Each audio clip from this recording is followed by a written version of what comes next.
Bismillahirrahmanirrahim. Assalamu alaikum student. This is Paradise College and this is your class of chemistry. कल हम लोगों ने discuss किया था एटॉमिक स्ट्रक्चर। एटॉमिक स्ट्रक्चर जो है उसमें एटम के बारे में हमने देखा का व्हाट इज़ एटम, उसके बाद इसके सब एटॉमिक पार्टिकल्स जो कि इसका स्ट्रक्चर बनाते हैं, और हमने डिस्कवरी की थी इलेक्ट्रॉन की। आज हम लोग बात करेंगे discovery of positive raise and discovery of proton. Discovery of proton, it is also called positive rays.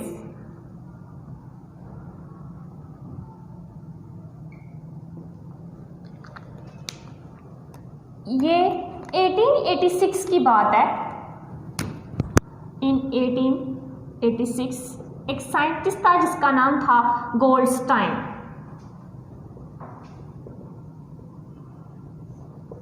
उसने क्या किया, डिस्चार्ज ट्यूब ली,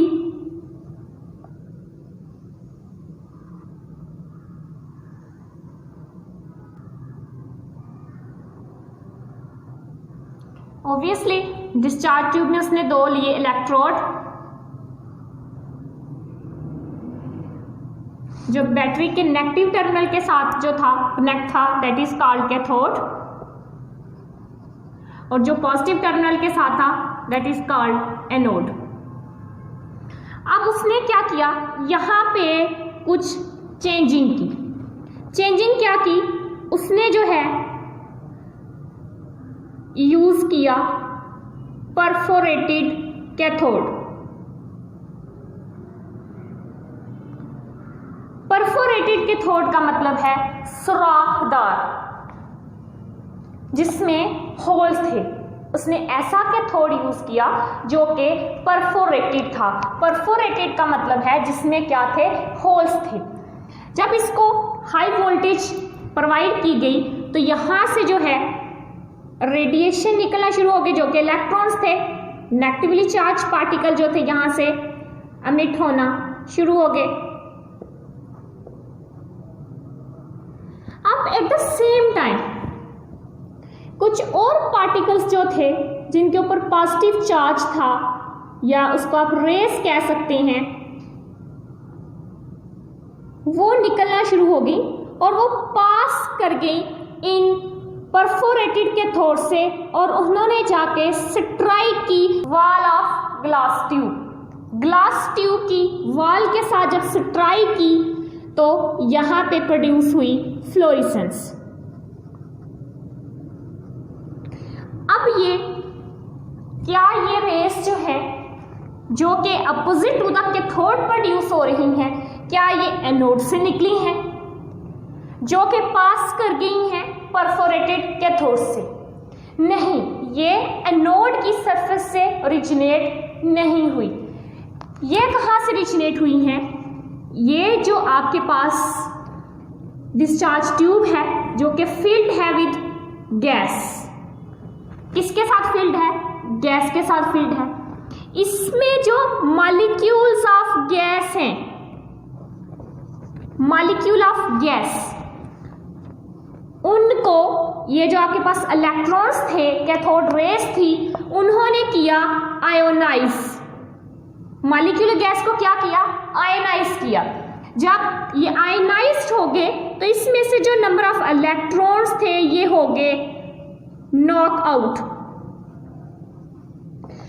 इलेक्ट्रॉन्स जो थे बाहर निकल गए, बाकी क्या चीज बची? आयनाइज हो गए। आयनाइज होने का मतलब है कि ये आयंस में कन्वर्ट हो गए, और आयंस आप लोगों ने पढ़ा, एक तो पॉजिटिव होते हैं और दूसरे होते हैं नेगेटिव। अब जब नेगेटिव वाले मींस इलेक्ट्रॉन इसमें से बाहर निकल गए तो आपके पास बाकी क्या चीज रहेगी? पॉजिटिव रेज रहेगी। अब ये जो पॉजिटिव रेस थी ये पास कर जाती थी या गुजर गई इस परफोरेटेड कैथोड से, जिसकी वजह से इसको रदरफोर्ड जो है उसने नाम दिया केनाल रेस का। क्या नाम दिया इनको कि ये क्या है? केनाल रेस है, जो कि इस केनाल में से, इस सुराख में से, परफोरेटेड कैथोड में से गुजर गई हैं, जिसकी वजह से इनको क्या नाम दिया? Canal rays. अब ये मॉलिक्यूल ऑफ गैस जो हैं, जब इनमें इलेक्ट्रॉन जो हैं निकल गए तो इनके ऊपर क्या चार्ज आ गया?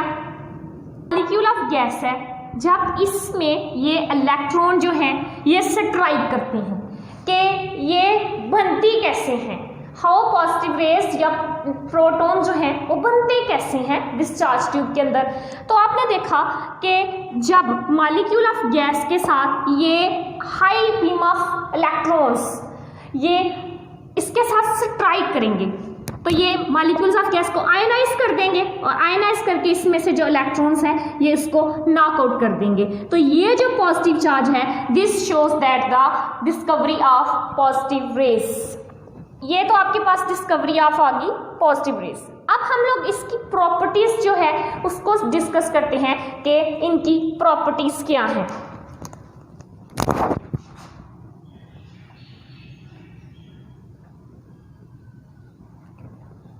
प्रॉपर्टीज ऑफ पॉजिटिव रेज या प्रोटॉन। इसकी पहली प्रॉपर्टी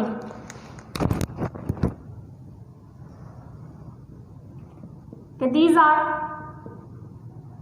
positively charged। ये क्या है? पॉजिटिवली चार्ज्ड हैं।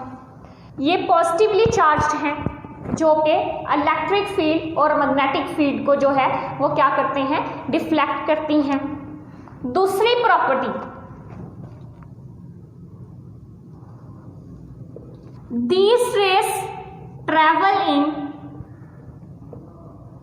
Straight line. ये स्ट्रेट लाइन में ट्रेवल करती हैं। नेक्स्ट ये क्या करती हैं? Produce flashes with zinc sulphide. Zinc sulphide के साथ फ्लैशेस प्रोड्यूस करने का मतलब है जिंक सल्फाइड एक ऐसी प्लेट है जिसमें ऐसी रेज को हम लोग देख सकते हैं जो कि इनविजिबल नहीं होती, जिनको हम नहीं देख सकते उनको हम जिंक सल्फाइड की प्लेट यूज करके देख सकते हैं। तो जब हमने जिंक सल्फाइड की प्लेट यूज की तो इन्होंने क्या प्रोड्यूस की? फ्लैशेस प्रोड्यूस की। नेक्स्ट प्रॉपर्टी है their charge to mass ratio greater than electron. इनकी चार्ज टू मास रेशियो जो है ये इलेक्ट्रॉन से ज्यादा होती है और इनकी चार्ज टू मास रेशियो जो है ये इनवर्सली प्रोपोर्शनल होती है मास ऑफ द एटम। जो आपके पास एलिमेंट्स या गैस यूज करते हैं या मॉलिक्यूल यूज करते हैं उसके मास के इनवर्स होती है। फॉर एग्जांपल आपके पास 3-4 जो हैं एलिमेंट्स हैं, हाइड्रोजन है एटॉमिक मास 1, आपके पास कार्बन डाइऑक्साइड है एटॉमिक मास 44, वाटर है एटॉमिक मास 18। अब जिसका जितना मास कम होगा उसकी चार्ज टू मास रेशियो उतनी ज्यादा होगी क्योंकि रिलेशन इनवर्स है।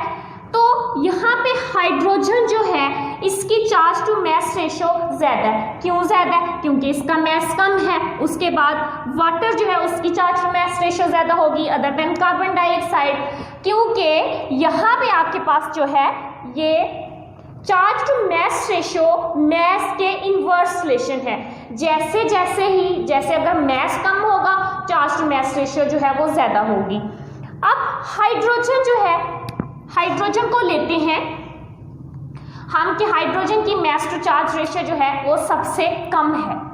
हाइड्रोजन को हमने प्रोटॉन का नाम क्यों दिया?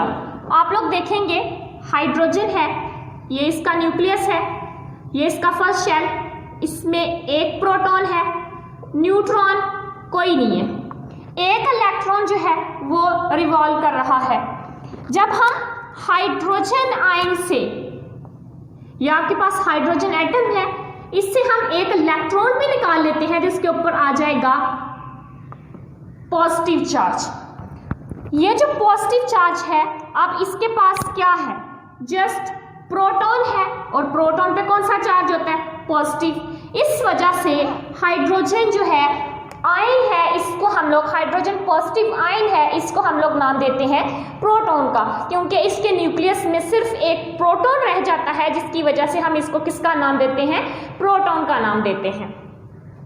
इसके बाद हमने देखा कि जो एक प्रोटॉन है उसका मैस 1836 टाइम्स जो है वो हैवियर होता है, ग्रेटर होता है किससे?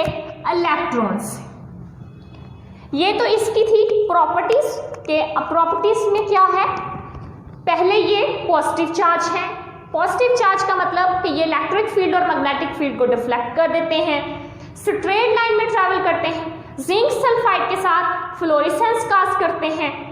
मास टू चार्ज रेशियो जो है इनकी वो इलेक्ट्रॉन से ज्यादा है, और मास टू चार्ज रेशियो जो है मास के इनवर्स है।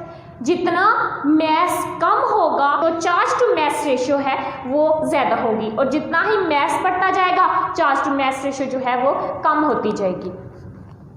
अब हम लोग कहते हैं कि जो इसको प्रोटॉन का नाम जो है वो किसने दिया?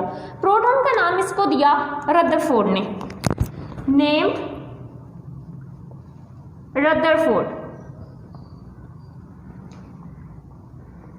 रदरफोर्ड ने क्या कहा कि अगर ये आपके पास हाइड्रोजन एटम है, इसमें हम इलेक्ट्रॉन्स ट्राई करवाएंगे तो ये इलेक्ट्रॉन्स ट्राई करने की वजह से ये आयनाइज हो जाएगा। आयनाइज होकर इसका इलेक्ट्रॉन जो है वो निकल जाएगा और ये हाइड्रोजन पॉजिटिव आयन बन जाएगा। अब हाइड्रोजन पॉजिटिव आयन का मतलब है कि इसका एटॉमिक नंबर 1 है, it's mean it have 1 proton and 0 neutron. Neutron कोई नहीं है, एक प्रोटॉन है। तो अगर हम इसका जो एक इलेक्ट्रॉन रिवॉल्व कर रहा है इसको हम बाहर निकाल देते हैं, इसको जब बाहर निकालेंगे तो इसके पास सिर्फ एक प्रोटॉन रह जाएगा, और प्रोटॉन पे स्टूडेंट्स पॉजिटिव चार्ज होता है, जिसकी वजह से हम हाइड्रोजन आयन को प्रोटॉन का नाम देते हैं। तो ये थी आपके पास डिस्कवरी ऑफ प्रोटॉन।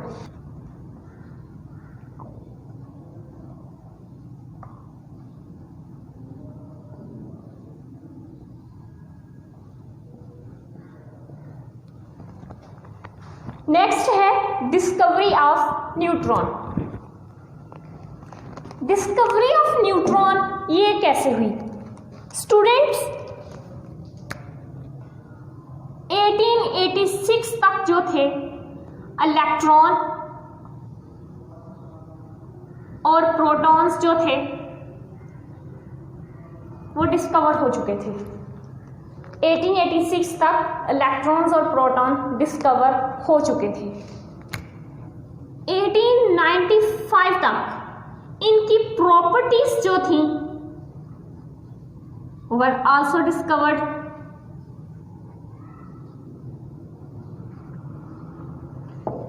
1895 तक जो थी इनकी प्रॉपर्टीज भी जो थी वो डिस्कवर हो चुकी थी। अब रदरफोर्ड ने प्रेडिक्शन की इन 1920 के जो एटॉमिक मास है, किसी भी एलिमेंट का एटॉमिक मास है is not equal the sum of mass of proton and mass of electron.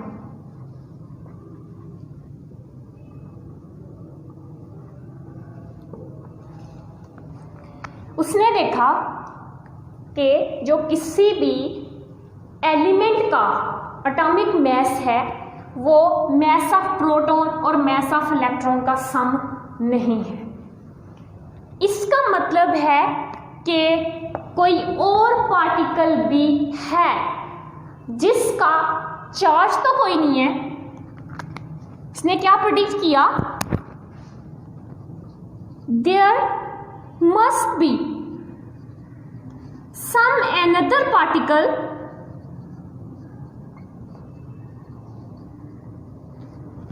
present in it। इसमें जो है एक ऐसा पार्टिकल होना चाहिए which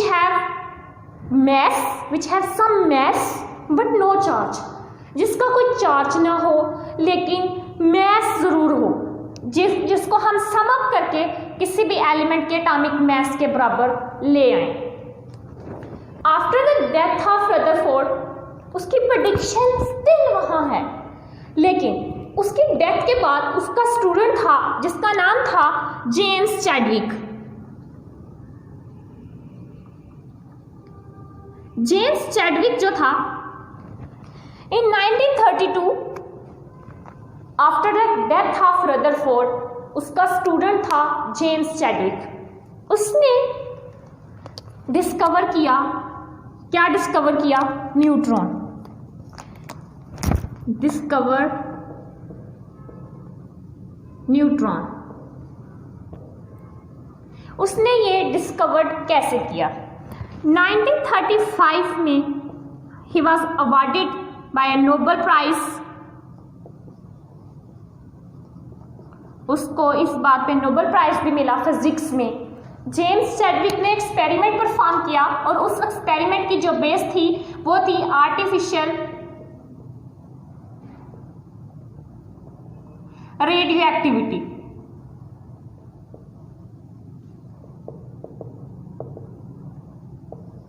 आर्टिफिशियल रेडियो एक्टिविटी में स्टूडेंट्स हम लोग क्या करते हैं, ऐसे एलिमेंट्स जो कि रेडिएशन कास्ट नहीं कर सकते उनके ऊपर हम अल्फा रेडिएशन या बीटा रेडिएशन फॉल करवाते हैं ताकि वो रेडिएशन कास्ट करें। तो आर्टिफिशियल रेडियो एक्टिविटी में जेम्स चैडविक ने, आपके पास ये है एक ग्रेफाइट का पीस है जिसने उसमें आर्टिफिशियल रेडियो एक्टिव जो था वो यूज किया प्लोनियम, रेडियो एक्टिव एलिमेंट प्लोनियम यूज किया और ये एक पिन होल सा था जिसमें से कुछ रेडिएशंस निकली और उन रेडिएशन पे था डबल पॉजिटिव चार्ज। और ये जो डबल पॉजिटिव चार्ज है these are the helium nuclei.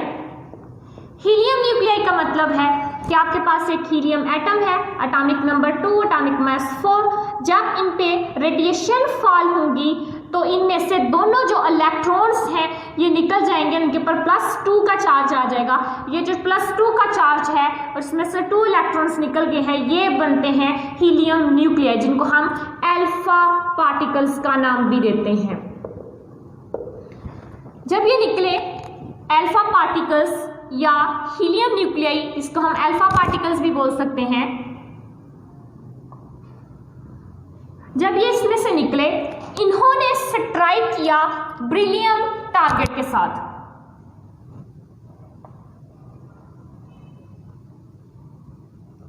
ये आपके पास एक ब्रिलियम का एलिमेंट है Be4, 9, atomic number 4, atomic mass 9। जब इनके साथ जो है वो स्ट्राइक किया तो यहां से कुछ जो थी पार्टिकल्स ओरिजिनेट हुए, सम पार्टिकल्स ओरिजिनेट, जिसको हमने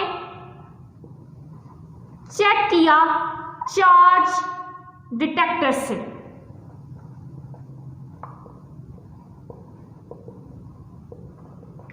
चार्ज डिटेक्टर ने हमें बताया कि these particles have no charge, have no charged, मतलब इनके ऊपर कोई चार्ज नहीं है, they are neutral.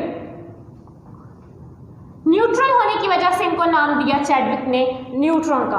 And this is the prediction of Rutherford. In 1920 Rutherford ने प्रेडिक्ट कर दिया था कि कुछ ऐसे एलिमेंट्स भी, ऐसे पार्टिकल्स भी प्रेजेंट हैं जो कि जिनका कोई मैस होगा लेकिन कोई चार्ज नहीं होगा, और उनको जेम्स चैडविक ने नाम दिया किसका?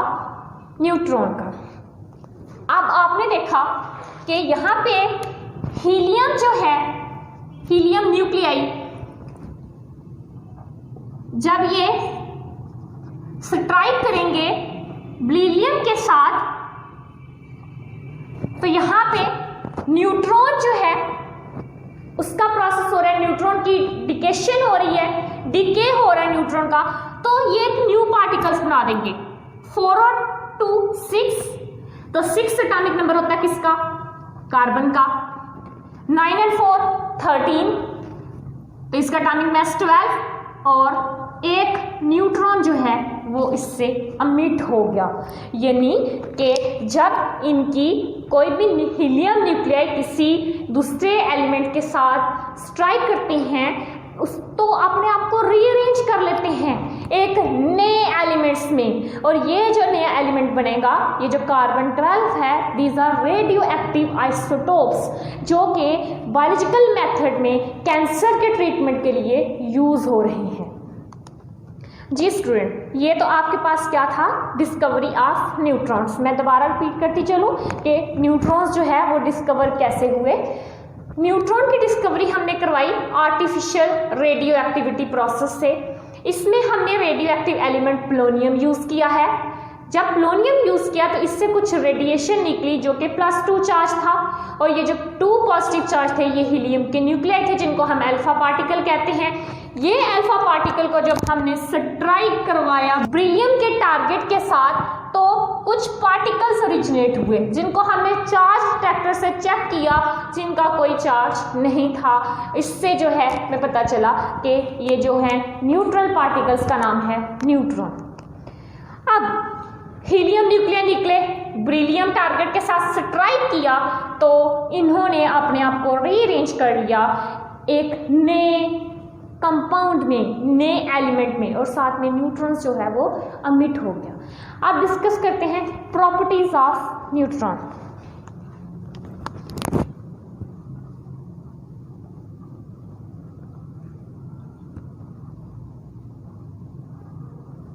Properties of neutron. पहली प्रॉपर्टी है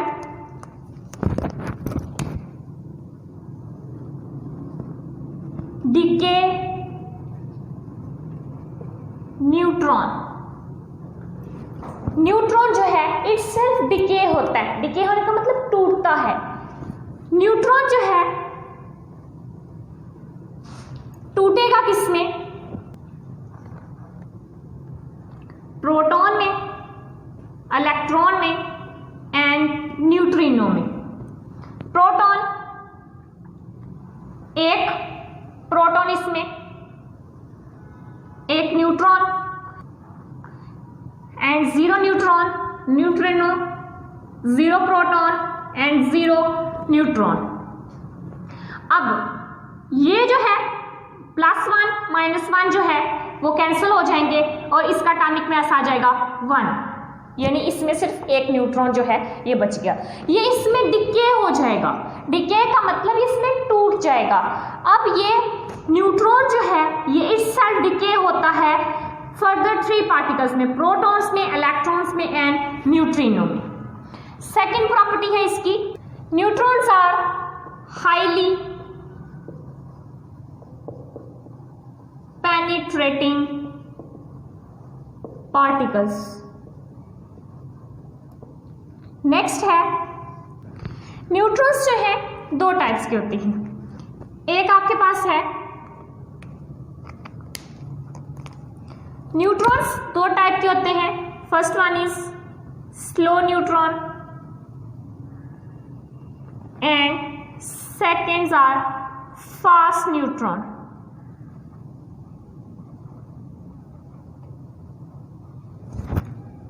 slow neutron 1 electron volt energy के साथ मूव करते हैं और ये इन्वॉल्व होते हैं फिशन रिएक्शन में। जो फास्ट न्यूट्रॉन है 1.2 मेगा इलेक्ट्रॉन वोल्ट एनर्जी के साथ मूव करते हैं और ये यूज होते हैं प्रोजेक्टाइल प्रोसेस में। प्रोजेक्टाइल प्रोसेस का मतलब फास्ट न्यूट्रॉन जो होते हैं जब वो नाइट्रोजन के साथ रिएक्ट करेंगे, ये एक फास्ट न्यूट्रॉन है, जब नाइट्रोजन के साथ करेगा तो इस नाइट्रोजन में से अल्फा पार्टिकल्स को इजेक्ट कर देगा और कन्वर्ट हो जाएगा बोरॉन में। Boron atomic number 5 plus helium 2 और 4।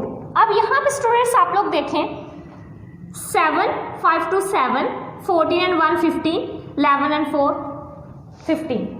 ये क्या कर देगा, ये एजेक्शन प्रोसेस के लिए एक फास्ट मूविंग न्यूट्रॉन जो है जब नाइट्रोजन के साथ स्ट्राइक करेगा तो इसमें से बोरॉन के साथ बोरॉन प्रोड्यूस कर देगा पार्टिकल्स को यहाँ से एजेक्ट कर देगा।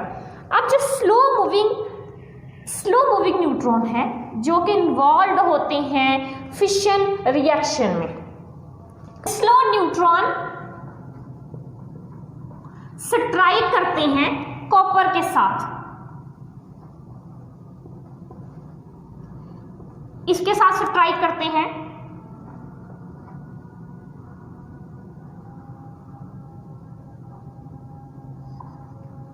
इट कन्वर्ट इनटू, एक न्यूट्रॉन ऐड हो गया, एटॉमिक मास 66 हो गया, तो ये अमिट करेंगे गैमा रेडिएशन। क्या अमिट करते हैं ये? गैमा रेडिएशन अमिट करते हैं। उसके बाद कॉपर 29, 66। अब यहां पे न्यूट्रॉन जो है उसकी डिके हो रही है। जब न्यूट्रॉन डिके होगा तो एक जो है यहां पे न्यूट्रॉन डिके होगा तो प्रोटॉन ऐड होगा।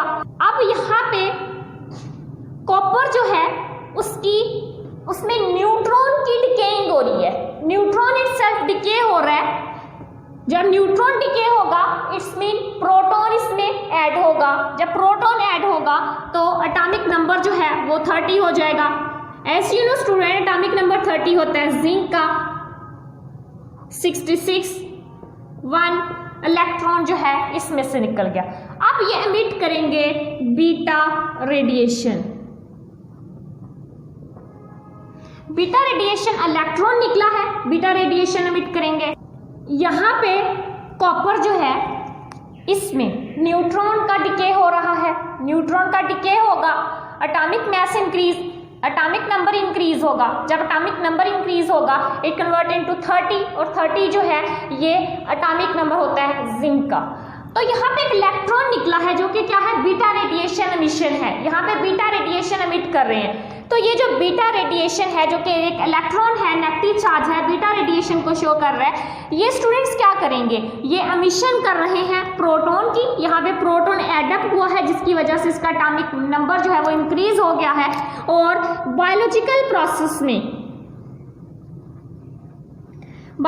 प्रोसेस में ये जो बीटा रेडिएशंस निकली हैं, these are used for treatment of cancer. ये रेडिएशन जो है ये कैंसर के ट्रीटमेंट के लिए यूज होती हैं। जी स्टूडेंट्स, ये तो थी discovery of proton and discovery of neutron. Next time हम इसी लेक्चर को जो है वो आगे लेके चलेंगे। तब तक के लिए अल्लाह हाफ़िज़।